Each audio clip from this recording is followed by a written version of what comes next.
That's the part that always drives me crazy. It's good little Catholic boy like me, and you're getting slapped on the back. You want to watch somebody fidget? That's it. This is literally the town I grew up in. And it's always a little interesting for me to be up in front in the town I grew up in. So let's see what happens. When I got here and started growing up in Bozeman, Montana, it was not like it is now. It was maybe 12,000 people. This was an awesome little gopher hunting section for me and my friends. Used to do some other things in town, and one of my favorite memories that had that crystallizing that everybody's kind of talking about moment was this. I was driving my wonderful 68 Chevrolet Caprice downtown Bozeman, Montana, 3 o'clock in the morning, not the afternoon. Snow was coming down. It was incredibly beautiful. And I had just received one of the best shipments of marijuana of my life. And I was stoned beyond stoned. And I'm looking up at that snow coming down, and the light went green. And I'm still looking at that snow coming down, and the light went orange. And I'm still watching the snow coming down, and the light went red. I was mesmerized. And if you'd asked me at that moment, I would have told you the truth. Everybody smokes marijuana. Because if they don't, they're stupid. Beyond belief. Stupid. About that same time, I was getting a junior in high school. A couple months later, and Mr. Barnett, my history teacher, asked us the last 15 minutes of the class, so the last week of my junior year, to write a paper about the historical importance of Jesus Christ. Now, I'm a Catholic boy. I know who Jesus Christ is, but I don't have any idea what to do with that conversation. So I wrote him 2 distinct words of what I thought the historical importance was for Jesus Christ. And you've already been told, we can't say those up here. So use your imagination. And I handed it in to Mr. Barnett. And I didn't get kicked out of school. What happened to me was something that's really cool. Every so often, everybody gets that one defining moment. I always give it up like this. I'm a Titleist golf ball. I'm on the tee. God himself has a Big Bertha golf club, and he is smacking my golf ball 300 yards down the fairway of life. And I'm screaming as I'm flying. And that's what happened to me. I got asked to go to a treatment center. My little brother Michael, I'm the number 4 kid of 5. My little brother Michael ended up in a drug and alcohol treatment center in St. Mary's Rehab. And I'm in Family Week. And Family Week is all about you sharing what their addiction caused problems in your life. And it's me across the chair from my little brother Michael on a Wednesday. And I'm telling him what all the problems are about his drug addiction. And it was, dude, when we bought that marijuana and you stole some of that from me, that really hurt my feelings. Dude, remember all that mom and dad had that wicker cabinet and we used to take it all and you would take more than I'd get? And dude, really hurt my feelings. And I'm just confronting him about his drug addiction, alcoholism. And that's when all of a sudden I got teed up. And there's a couple things you don't do in a Family Week. Number one is you pray you never have a cathartic moment, because that means you're going to be in the treatment center soon. Second is you don't stand up and walk out the door. And that's what I did. I couldn't handle it. The pressure that I felt at that moment in time was, wow, I need to be anywhere else but this room right now. And I walked. Mike Beresfield, the family counselor, followed me out the door. And I didn't even know he was there. I just started walking out that door of the treatment center, turned and went down to, I think it's the Minnesota River right there, where St. Mary's Rehab is and the University of Minnesota is. And I started walking the parkway, and Mike is with me. And the coolest thing in the world happened to me in the next 15 minutes. He didn't try to save me. He didn't touch me. He didn't put his arm around me. He just walked with me. And he let me free fall emotionally. And I finally hit the bottom. And I pray sincerely that other people get to feel that broken, vulnerable, and transparent moment that Mike let me have at that moment in time. It's like, wow. I sat down at the chair and I just sat there for another 5-10 minutes. Mike still said nothing. He just was there. I looked at him and I said, dude, I have put so much of my life into being an entrepreneur. What's an entrepreneur? At that age, I was the drug dealer for Bozeman, Montana. I was one of them, not the main one. And I wasn't a big shot. I was just a stupid little cowpunk that sold drugs. And Mike said, yeah, probably true.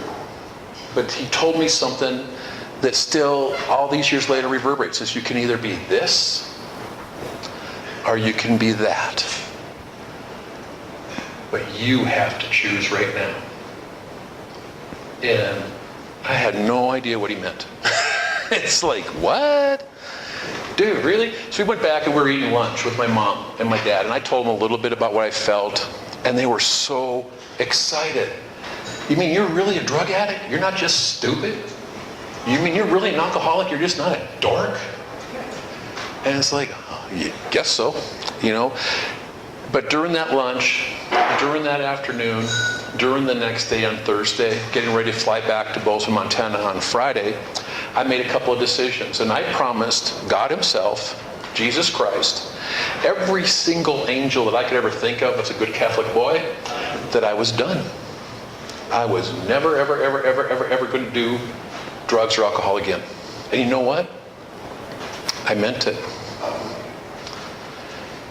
You can't tell by my petite little svelte figure anymore, but I was an incredible skier. Incredible. I was a ski patrolman up at Bridger Bowl, and if you were busted up in the South Bowl and the North Bowl, you wanted me to bring you down the mountain, because I was going to do it, and I was going to get you there safe. Like Tom said, I used to climb mountains. Jack Tackle, one of the famous climbers for this area that has like a lot of the first ascents, is the person that trained me how to climb mountains. I know what it means to have you on belay. You may go over the cliff, but you know what? I'm going with you. I am not going to let go of the rope. So if I tell you I'm done, I'm done. We got off the plane on Friday. My best friend Hal, who had been my best friend for 10 years, met me with Bruce at the airport. And I'd left them some money to pay for a shipment that we were getting in. And they told me, dude, we got the shipment, and it's really good. And it's like, yeah, I know. And then Cal said, but there's something wrong with you. And I just blew it off. Don't worry about it, no big deal. And then they told me, hey, it's Wade's 18th birthday. Now, y'all that grew up here understand that. At that time in Bozeman, Montana, if you're 18, you're drinking. And our promise was, if you're 18 and you're drinking, we're going to take you to Livingston, get you horrifically drunk. We're going to spray you down with Nair. We're going to rinse all that Nair off, and you're going to be a chihuahua. And we're going to tape a $100 bill to your forehead, and we're going to leave it at the cat house. And we'll come back the next morning and pick you up. And that was Wade's, what he was looking forward to. So we went over to Livingston and with the Long Branch Saloon, and my promise was that I was going to drink. But common sense says what? You don't go to Livingston. You don't go to Long Branch Saloon. You follow your mom and dad out the door, and you say goodbye to your best friend and the drugs in the car. And that's not what I did. I made a promise, and I wasn't going to drink. How it happened, I don't know. I was drinking orange juice. I was drinking soda water. And I ended up drunk going through the window at the Long Branch in a fight.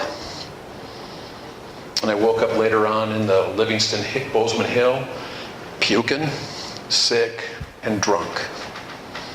And then the next thing I remember is waking up the next morning because I successfully smoked a lot of dope, drank a lot of vodka, and ate a lot of pills that were left over. And my best friend Hal is waking me up, crying. You know, guys don't cry. Maybe one sad Hallmark movie, but that's it. But your best friend, you don't cry. And he's crying. And he said, I've called your mom, I've called your dad, and they're coming to get you. He said, I don't know what's wrong with you, but you're really in trouble. Because that night I had successfully done everything I could think of, and I had pooped, puked, and peed all over myself, which meant my body had quit. I love life, but I was a train wreck sitting there at the bottom. My mom and dad took me home, cleaned me up, and told me that I was going to go to my very first Alcoholics Anonymous meeting the next day. At that meeting, my mommy took me to it. And that was really stupid. But hey, I can't drive, I'm too sick, I'm too busted up. And I'm sitting there, and this awesome old lady that I'd grown up with since I was probably 9 years old, who was one of my best friends of my mom and dad's in our family, was sitting across the table from me. And she honestly flaps her gums because she has dentures, and she takes them off because she hates them. And she was sitting there beside her. And she looked me in the eye, and she gave me the gift again that Mr. Beresfield had given me, which is she looked at me and she said, honey, are you through? Are you finished? Have you had enough? And that's when I finally decided, yes, I was done. That lifestyle just sucked.